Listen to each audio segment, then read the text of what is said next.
le baptême, c'est un sacrement. Un sacrement, c'est même le premier des 7, il y en a 7 selon l'Église catholique et orthodoxe aussi. Et c'est la porte d'entrée dans le monde chrétien, la porte d'entrée officielle. Un sacrement, c'est pas un gris-gris, c'est pas un truc plus ou moins magique. Il n'y a qu'à regarder la manière dont l'Église célèbre les sacrements. Il n'y a pas de sacrement, ça c'est quand même quelque chose de fort, et qu'on a oublié trop souvent. Il n'y a pas un seul sacrement sans qu'il n'y ait d'abord des lectures de la Bible comme parole de Dieu. Ça veut dire tout simplement que le sacrement, c'est l'aboutissement de la parole. Et la parole, c'est une parole d'amour sauveur. C'est quand même ça qui est en jeu dans la Bible. Cette parole d'amour sauveur, comme toute parole importante dans nos vies à chacun, elle ne peut pas se contenter d'être dite, elle devient un geste qui vient nous rejoindre, qui vient nous toucher sur le corps en ce qui concerne l'eau du baptême, et quand c'est l'Eucharistie, alors là c'est indépassable, dans le corps parce qu'on le mange. Ça ne fait qu'un avec nous. Bon, on ne peut pas ruminer plus fortement cette parole d'amour sauveur que dans l'Eucharistie, et le baptême est la porte d'entrée comme sacrement vers l'Eucharistie et vers les autres sacrements. Un sacrement, c'est, encore une fois, la parole qui devient geste, qui vient nous toucher, un peu comme le baiser, la caresse vient dire je t'aime, et il n'y a même pas besoin de le dire, il suffit de le faire. Eh bien, c'est ça qui est en jeu dans les sacrements. Dieu nous rejoint jusque-là, jusque dans notre humanité la plus profonde. D'ailleurs, toute la révélation biblique, pour moi, se résumerait en ceci, c'est qu'on y découvre l'extrême humanité de Dieu. En Jésus, c'est Dieu tellement humain qu'il en est méconnaissable. Et être chrétien, c'est passer son temps à découvrir finalement cette extrême humanité de Dieu, révélant son extrême divinité.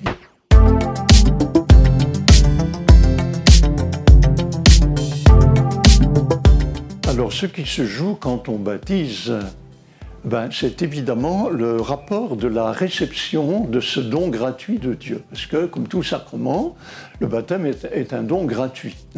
C'est ce qu'on appelle la grâce de Dieu. Dans la grâce, il y a deux adjectifs qui qualifient la grâce, c'est gratuit. C'est-à-dire que ça n'est nécessité par rien, sinon c'est pas gratuit. Et puis c'est gracieux, c'est-à-dire c'est par-dessus le marché. Mais c'est un peu comme un cadeau. Si je vous offre un cadeau et que vous ne me dites pas merci, ou il fallait pas, ou une expression de reconnaissance, vous avez piqué l'objet, mais vous n'avez pas reçu l'objet comme cadeau. Et ce qui se joue dans le sacrement, c'est ça. C'est la question de la réception du don de Dieu comme don. Et pour qu'il y ait réception, il faut un contre-don.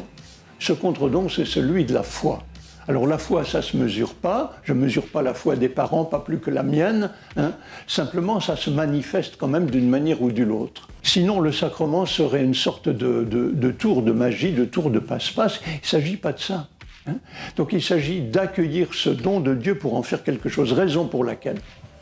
Moi, j'aime bien baptiser des petits-enfants. Mais toute la question, c'est de savoir si l'enfant, grâce d'abord à ses parents, et puis plus tard grâce à la communauté chrétienne, si cet enfant va pouvoir actualiser en lui, recevoir ce baptême comme un don de Dieu. S'il ne le fait pas, s'il ne le fait jamais, ça ne sert à rien. Un baptême qui n'est pas accueilli dans la foi ne sert à rien, même pas aux yeux de Dieu. C'est tout simplement que vous avez une identité chrétienne, c'est pas nul. C'est-à-dire on ne vous rebaptisera pas. Le jour où vous reviendrez à la foi, vous la redécouvrirez, elle se réveillera en vous. On ne rebaptise pas. Dieu n'a qu'une parole. Donc du coup, on ne rebaptise pas. Mais si ce baptême n'est pas actualisé dans la foi, vraiment, ça ne sert à rien du tout. C'est pas la peine. Voilà.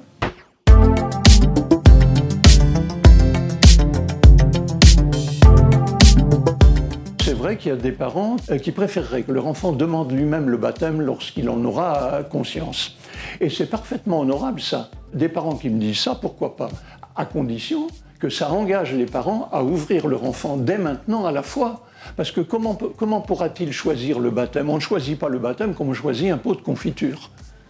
C'est-à-dire on ne peut le choisir que dans la mesure où on en a fait déjà l'expérience. On ne choisit pas une religion comme on choisit un objet. On ne peut la choisir qu'en étant déjà engagé d'une manière ou d'une autre dans une démarche religieuse.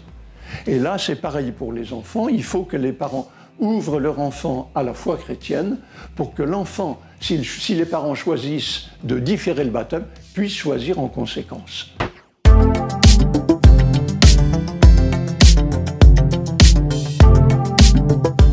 Oui, le baptême est une seconde naissance. C'est une expression qu'on trouve dans l'entretien de Jésus avec Nicodème au chapitre 3 de l'évangile de Jean. Il faut naître d'en haut ou naître de nouveau. Seconde naissance. C'est très important parce qu'on peut dire d'une certaine manière que tout être humain naît comme enfant de Dieu. Après tout, tout être humain est créé à l'image de Dieu et on peut dire que tout être humain a Dieu pour père. Simplement, on comprend les choses comme au niveau de l'expérience humaine. Il ne suffit pas d'être géniteur. Il faut devenir père. Et un enfant qui ne connaîtrait pas du tout son géniteur ne l'aurait pas pour père à proprement parler. Et la paternité, ça se mérite en quelque sorte. Et de même que la filiation. Dieu qui est le père de tout homme en tant que tout homme est créé à son image, ce Dieu-là, on est appelé à le reconnaître. Et ce n'est pas du tout la même chose d'avoir affaire à un Dieu comme Père que l'on connaît, que l'on reconnaît comme tel et que l'on honore comme tel, ou simplement de l'avoir comme une sorte de géniteur en général et de n'avoir jamais affaire à lui. Le baptême est une seconde naissance dans la mesure où il est approprié. Et ça, c'est l'œuvre de l'Esprit Saint en nous, de faire en sorte que notre propre vie se conforme à ce que le baptême a fait de nous. Par le baptême, on est configuré au Christ. J'aime bien l'expression.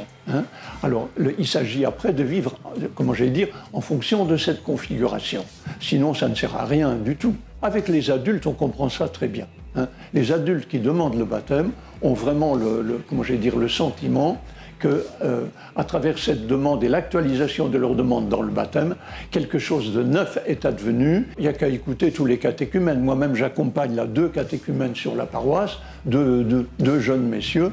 C'est très passionnant de les accompagner. Pour eux, c'est vraiment une découverte et une nouvelle vie qui commence. Ça, c'est tout à fait clair. Mais la question est plus difficile pour les petits-enfants, parce qu'ils ne sont pas encore conscients, etc. Et donc c'est à travers l'éducation et les parents, etc., que les choses vont pouvoir se réaliser.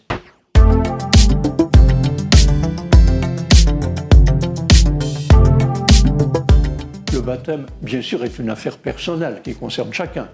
Chacun est baptisé personnellement, on n'est pas baptisé collectivement comme ça. Mais ça n'est jamais une affaire privée, c'est une affaire d'église tout le temps. Tout sacrement est une affaire d'église. Même le sacrement de mariage, même l'onction des malades, la figure normale de l'onction des malades, c'est une communauté. Dans la liturgie chrétienne, ce n'est jamais le « je » qui célèbre, c'est toujours le « nous ». Et le « nous », c'est la communauté. Donc on ne peut pas dire que le baptême soit une affaire privée, sûrement pas.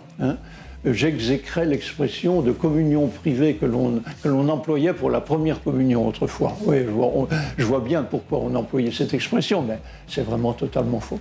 Non, tout sacrement, et le baptême en particulier, est une affaire communautaire. Raison pour laquelle le mode normal du baptême, la figure normale du baptême, c'est des baptêmes communautaires, collectifs. J'explique ça aux parents. Alors si le dimanche, dans 15 jours, vous êtes seul à faire baptiser votre enfant, vous serez seul. Mais normalement, ce que l'Église souhaite, c'est qu'il y ait plusieurs familles, car le baptême n'est pas une entrée dans la famille humaine, il est une entrée dans la famille chrétienne, et c'est toujours le nous de la communauté qui célèbre.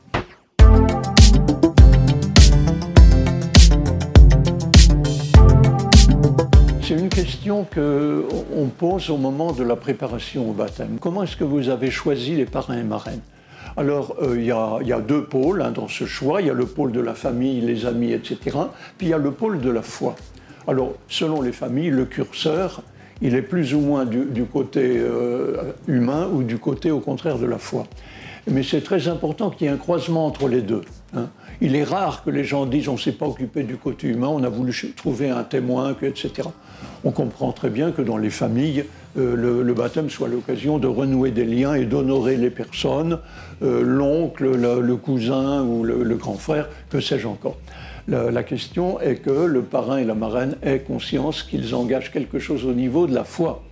Raison pour laquelle on ne peut être parrain ou marraine que si on est soi-même baptisé. Et si possible, bien sûr, ce serait croyant. Mais ça, c'est une autre affaire. Les parrainages sont parfois très importants pour les filleuls, et parfois sans aucune importance. Chacun d'entre nous pourrait raconter. Moi-même, je suis parrain plusieurs fois. C'est pas du tout pareil selon les uns et les autres. Pas du tout.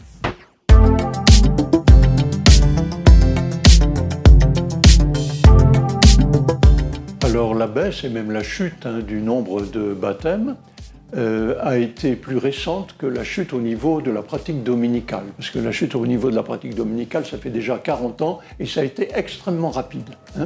Là, on a affaire à quelque chose qui n'est pas de l'ordre du réitérable, qui est le sacrement unique, et la baisse s'est faite plus lentement. Mais elle est incontestable aujourd'hui. Elle est le reflet tout simplement de la situation de l'Église dans le monde contemporain. Et pas seulement chez nous les catholiques, parce que chez nos collègues et nos confrères protestants, que j'aime bien, parce que j'ai beaucoup de rapports avec les pasteurs protestants, ils sont soumis au même défi. On est dans la phase ultime du phénomène de sécularisation. Donc nous sommes dans une période de transit, il faut gérer le transit. Alors, moi, comme prêtre, je suis très heureux de vivre ce que nous vivons aujourd'hui. Je ne dis pas que c'est l'idéal, mais je dis que je suis très heureux. Après tout, je suis dans cette situation, comme prêtre maintenant retraité, je suis là. Je sais que Dieu aime ce monde, ça ne veut pas dire qu'il aime tout dans ce monde, sûrement pas, mais il aime ce monde, et moi, si je ne commence pas par l'aimer et par vouloir créer au contraire une contre-société, je rate tout, à mon avis.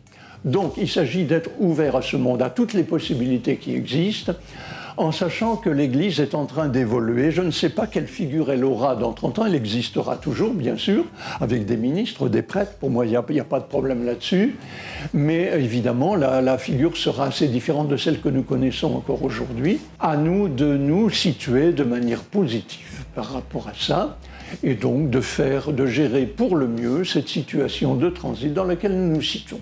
En tout cas, moi, ça me permet de rencontrer plein de monde, de discuter avec plein de gens et d'être, d'être le témoin du bonheur de croire.